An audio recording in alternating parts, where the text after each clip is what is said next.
я хожу пешком. Правила дорожного движения? Нет, я их плохо знаю и не нуждаюсь в них. Ведь они написаны для водителей, а я пешеход. Я знаю одно правило на дороге. Жизнь человека, моя жизнь, священна. Поэтому, когда я выхожу на проезжую часть, все водители вокруг несут за меня ответственность. Если я иду, они обязаны остановиться. Если я неожиданно выхожу на проезжую часть, они обязаны это предугадать. Даже если я побегу на красный сигнал, они обязаны пропустить меня. Иначе будут отвечать. А я на дороге не несу ответственности ни за что. Таков закон. Потому что я пешеход. Я вне правил дорожного движения. Мне все разрешено.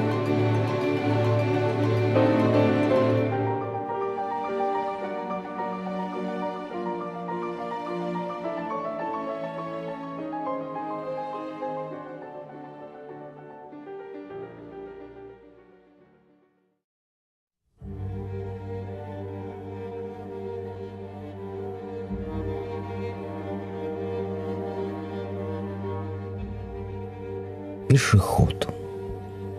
Самый беззащитный и самый загадочный участник дорожного движения. Его статус особенный. Никто не рискует на дороге так, как он. Водители выезжают на проезжую часть, защищенные железными латами, собственным автомобилем. Пешеход имеет лишь хрупкое тело из плоти и крови. Логика подсказывает, именно пешеход больше всех заинтересован в том, чтобы избегать происшествий. Удивительно, но в реальности все часто оказывается наоборот. По статистике, в 40% ДТП с участием пешеходов виноваты сами пешеходы. Они бывают гораздо беспечнее водителей, чаще нарушают правила. Более того, зачастую они даже не знают этих правил.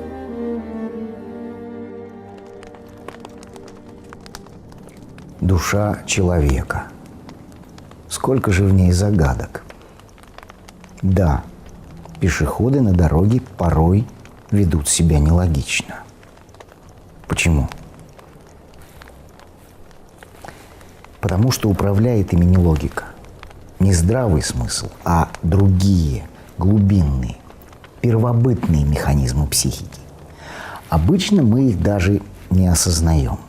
Но современные психологи знают, как эти механизмы работают.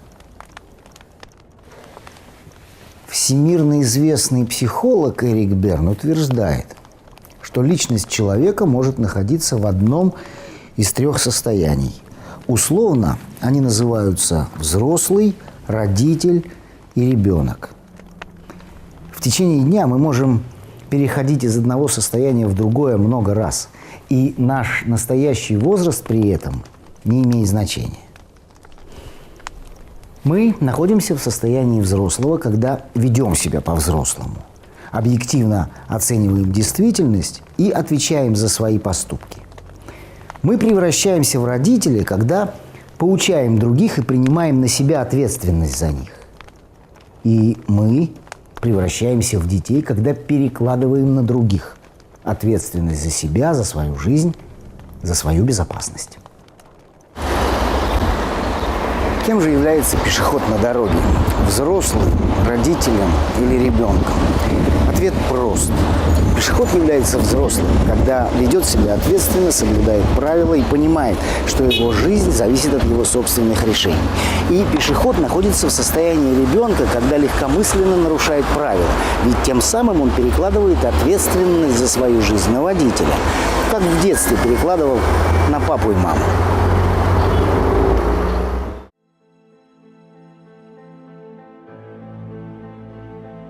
Печальная правда такова. Пешеход, нарушая правила дорожного движения, признает свою слабость, добровольно отдает себя во власть водителя. Водитель на дороге по определению находится в состоянии сильного. Пешеход не может нанести ему ущерба, а он сам может пешехода убить или покалечить. Наше сознание может думать что угодно, иметь либеральные взгляды, вспоминать законы, возмущаться. Но подсознание все равно понимает: водитель на дороге – сила, и у него власть.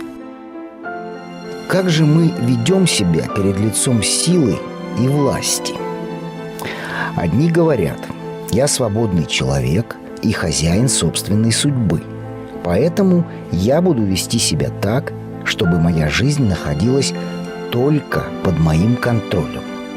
Другие, а по статистике их большинство, столкнувшись с силой, тут же преклоняются и отдают себя в распоряжение новому господину. С одной стороны, они как бы говорят: делай со мной что хочешь. С другой говорят: отныне ты несешь за меня ответственность. Это происходит неосознанно. Внешне мы можем даже сердиться на водителей, кричать на них.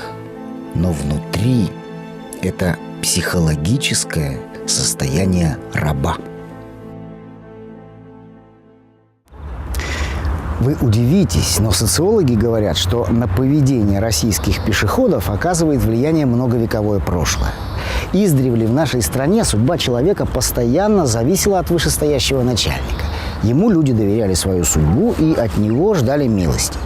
Позже, в советские времена, всю ответственность за гражданина принимало на себя государство. Государство обязано дать тебе жилье, государство обязано дать бесплатное образование, государство обязано бесплатно лечить, государство обязано дать тебе работу, государство обязано платить пенсию.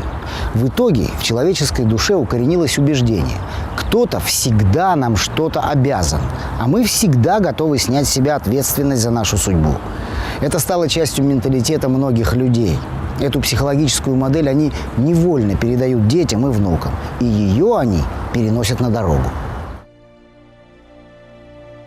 Антон Павлович Чехов когда-то написал замечательную фразу: «По капле выдавливать из себя раба». Кто мы в глубине нашей души?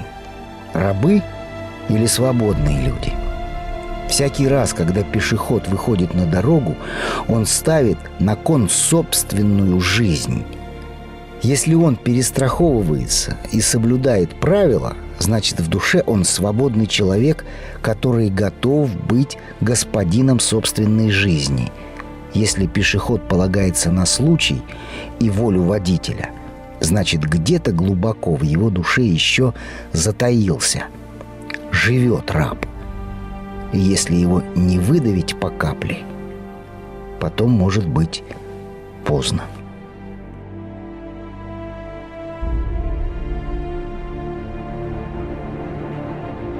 Я пешеход. Водители, которые не пропускают меня на переходе, это большое зло. Но и я, когда нарушаю правила, веду себя ничем не лучше. Жизнь – это самое дорогое, что у меня есть.